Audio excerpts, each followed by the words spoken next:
আসসালামু আলাইকুম সবাইকে, কেমন আছেন সবাই? আশা করি কাছে দূরে যে যেখান থেকে আজকের ভিডিওটি দেখছেন সবাই ভালো আছেন, সুস্থ আছেন। আল্লাহ তাআলার অশেষ রহমতে আমি আমার পরিবার নিয়ে ভালো আছি আলহামদুলিল্লাহ। ইশরাত জাহান লাইফস্টাইল ব্লগ থেকে আমি ইশরাত বলছি। তো এই তো এটা কিন্তু আমার ছোট মেয়ে। আমার কিন্তু একটা মেয়ে না, আমার আরো একটা বড় মেয়ে আছে। ওর বয়স 10 বছর। আর আমার ছোট মেয়ের বয়স 10 মাস। মাশাআল্লাহ, সবাই মাশাআল্লাহ বলবেন।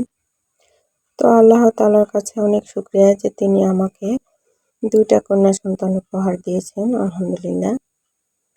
তো সকালবেলা উঠেই আমি বিছানাপত্র গোছ করতে লেগে পড়েছি। যেহেতু আমার ছোট বেবি, তো ও কখন না কখন ঘুমাতে চাইবে, সেজন্য আমি বিছানাপত্র আগে গুছিয়ে নিই। তারপর আমি বাদবাকি কাজগুলা করে নিই।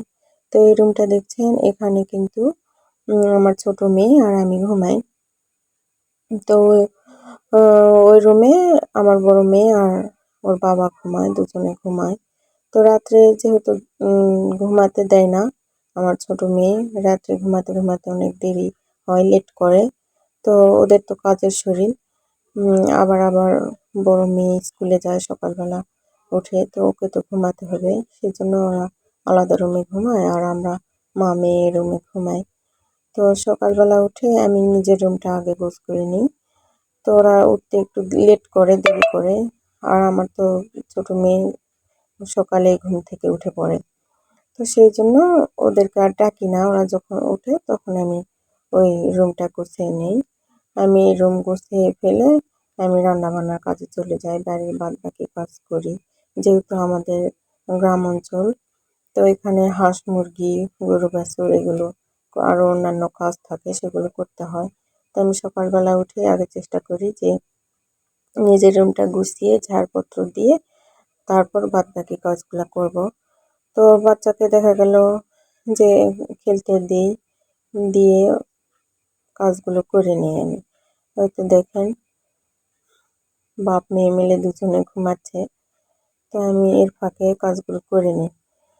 তো সকালবেলা উঠেই আমি বাসনগুলো ছিল রাত্রে, কয়েকটা বাসন মেজেছিলাম, তো ওইগুলাই আমি র্যাকের মধ্যে রাখলাম। তো যেহেতু আজকে আমার বড় মেয়ের স্কুল নেই, তো সেই জন্য সকালবেলা খুব একটা তাড়া নেই।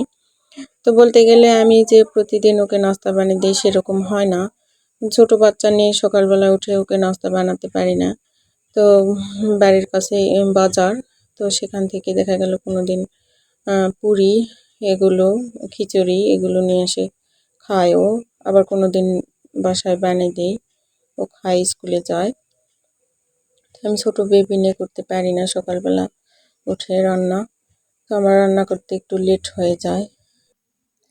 তো ভিডিওর এই পর্যায়ে এসে বলি, যদি আমার কাজকর্মগুলো আপনাদের ভালো লাগে তাহলে প্লিজ একটা লাইক দিবেন। আর যদি খুব বেশি ভালো লাগে তাহলে চ্যানেলটি সাবস্ক্রাইব করে করতে পারেন। তো এই তো আমার ছোট্ট একটা রান্নাঘর। তো আমি এখানে এতদিন রান্না করতাম, তো এখন ভাবতেছি যে না, একটু মাটির চুলাতে রান্না করব। তো মাটির চুলাটা একেবারে নোংরা হয়েছিল, তাই আমি কয়েকদিন ধরে একটু একটু করে পরিষ্কার করে নিছি। তো ওখানে রান্না করব সেই জন্য।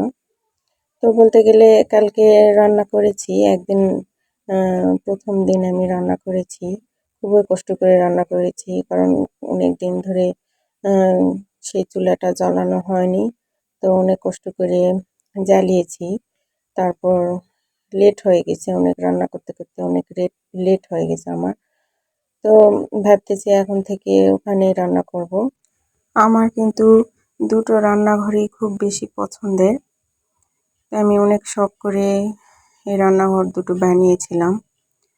তো এই তো দেখেন, আমি কিন্তু কলপারে বসে গিয়েছি থালা বাসন মাজতে। আমরা কিন্তু এভাবেই থালা বাসন মেজে থাকি, যেহেতু আমার থালা বাসন মাজা বেসিন নেই, সেই জন্য আমি এভাবে কলপারে থালা বাসনগুলো মেজে নিই। তো ওগুলো আমি মেজে নিচ্ছিলাম, অনেকগুলো থালা বাসন ছিল। তো রাত্রে যেহেতু ছোট বেবি, ওকে নিয়ে ও জ্বালায়, ঘুমাতে লেট করে, সেজন্য আমি রাত্রে এগুলো মাজতে পারি না। দেখা গেলো কয়েকটা সন্ধ্যাবেলায় মেজে নিই, নিয়ে পানি ঝরাতে রেখে দিই। আবার রাত্রে খাওয়া দাওয়ার পর ওগুলো আর মাজতে পারি না, ওগুলো রেখে দিই। সকালবেলা উঠে আমি মেজে নিই। তো যেহেতু ছোট বাবু, ওর সর্দি লেগে যেতে পারে, সেই জন্য আমি রাত্রে আর পানি বেশি ঘাঁটি না। তো দেখা গেল সকালবেলা উঠে আমি এগুলো করে নেওয়ার পর রান্না বান্নার কাজে যাই। তো সেই জন্য আমার লেট হয়ে যায়। তো এই কলপাটটা দেখছেন, এটা কিন্তু বাহিরে। তো সব কাজকর্ম এই কলপাট থেকেই করা হয়। আমার কিন্তু ভেতরে অ্যাটাচ একটা আছে, তো সেখানে গোসল করা হয়। সেখানে আর যাবতীয় কাজকর্ম করি না, যেহেতু গ্রাম অঞ্চল অনেক কাজকর্ম থাকে, ওটা নোংরা হয়ে যাবে, সেই জন্য বাহিরে এরকম করে আমি করে নিছি। এখানে যত বাদ বাকি কাজগুলো আমি করে নিই। তো এই তো দেখেন, আমি থালা বাসনগুলো সব মেজে নিব, নিয়ে তারপর আমি রান্নাঘরে চলে যাব রান্না। তো আজকে কিন্তু আমি রান্নার ভিডিও আপনাদের সঙ্গে শেয়ার করব না, যেহেতু আজকে লেট। তো ভিডিও করতে গেলে দেখা গেছে যে একটু রান্না করতে দেরি হয়, প্রবলেম হয়। তো আমি সেই জন্য আজকে ভিডিও করব না, অফ রেখে রান্নাটা করে নিব। আর আমার পাশে যে কালিয়ালা পাতিলটা দেখছেন, তো ওটাতে কিন্তু আমি গরুর ভাত রান্না করি। তো ওটা প্রতিদিন মাজা হয় না, দেখা গেল যে 7 দিন পর একবার মাজলাম। তো ওটা অনেক কালি হয়ে গেছে। তো আমি ভাবতেছি যে আজকে ওটা তারের মাজনিগুলা দিয়ে একবারে পরিষ্কার করে মেজে নেব। তো এই তো দেখেন, আমার শখের সেই চুলা, যেটা আমি অনেক শখ করে বানিয়ে নিয়েছিলাম। তো আমার ছোট মেয়ে হওয়ার পর থেকে আমি এই চুলাতে রান্না বন্ধ করে দিছি, যেহেতু মাটির চুলা, রান্না করতে দেরি হয়, ওখানে সময় পাই না। তো রান্না করতে করতে আরো লেট হবে, খাবো কখন? তো সেই জন্য আমি আর এখানে রান্না করতাম না। তো লাস্ট 2 দিন আগে আমি চুলাটা পরিষ্কার করে নিছি, রান্না করব সেই জন্য। একদিন রান্না করেছি। তো চুলা ধরেই কিন্তু আমি প্রথমে গরুর ভাত রান্না করে নিই, যেহেতু ওদেরকে খাওয়াতে হবে। তো ওদের ভাত আগে রান্না করি, তারপর আমি নিজের রান্নাটা বসাই। তো এই তো আমি ওদের ভাত রান্না করে ফেলেছি, ওদেরকে আমি এখন খাওয়াবো। যেহেতু সকাল সকালে ওদের খাবার দিতে হয়, রাত্রে সারা রাত খেয়ে খায়। সেই জন্য ওদেরকে আমি সকালবেলা উঠে আগে ওদের খাবারটা রেডি করি, ওদেরকে খাওয়াই, তারপর চুলাতে রান্না থাকতে থাকতে আমি ওদেরকে খাওয়াই নিই। আমার কিন্তু 2টা গরু আছে। তো একটা অনেক শুকনা হয়ে গেছে, যেহেতু বাছুর আছে। তো বাছুরে খায়, দুধ খায়, সেই জন্য ও কিছুতে ওর শরীর করতে পারতেছে না।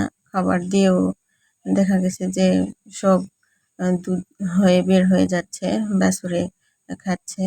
তো কিন্তু আবার মা হতে চলেছে। তো তারপরে কেন জানি না ওর শরীরটা উঠাতে পারছি না। তো জানি না কেন এরকম হচ্ছে। আমি কিন্তু ওদেরকে 2 বারে ভাত পানি দিই, সকালে একবার দিই, আবার বৈকালে একবার দিই।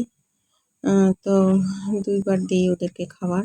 এই তো ছোট বাছুরটা একটা মা। তো আপনাদের ভাইয়া আরও একটা কিনবে ভাবতেছে, যে একটা আরও ষাঁড় কিনবে, যেন কুরবানিতে বিক্রি করা যায়। তো ওই 2 দিন হাটে গেল, তো কিনতে পারেনি, অনেক গরুর দাম। তো বলছে যে 2 মাস পর কিনবে, একটু কমুক গরুর দাম। যেহেতু আমরা গৃহস্থ, তো আমাদের এগুলা গরু থেকে আয় করতে হয় আর কি। গরু বাছুর পালে সেখান থেকে সংসারে আয় জোগাড় করি। তো এইভাবেই আমরা গ্রামের, দেখা গেল গ্রামের প্রত্যেকটা বাড়িতেই সবারই একটা না হোক 2টা গরু ছাগল এরকম আছে, সবাই পালি আমরা। তো এই তো আমি এর ফাঁকে কিন্তু রান্নাটা করে ফেলেছি। তো আজকে আমি ভাত, ডাল, পটল ভাজি রান্না করেছি, বেগুনের ভর্তাও করেছি। বেগুনের ভর্তা কিন্তু আমার খুবই প্রিয় একটা খাবার, আমি খুবই পছন্দ করি। তো সবাই ভালো থাকবেন, সুস্থ থাকবেন, সবাইকে আল্লাহ হাফেজ, আসসালামু আলাইকুম।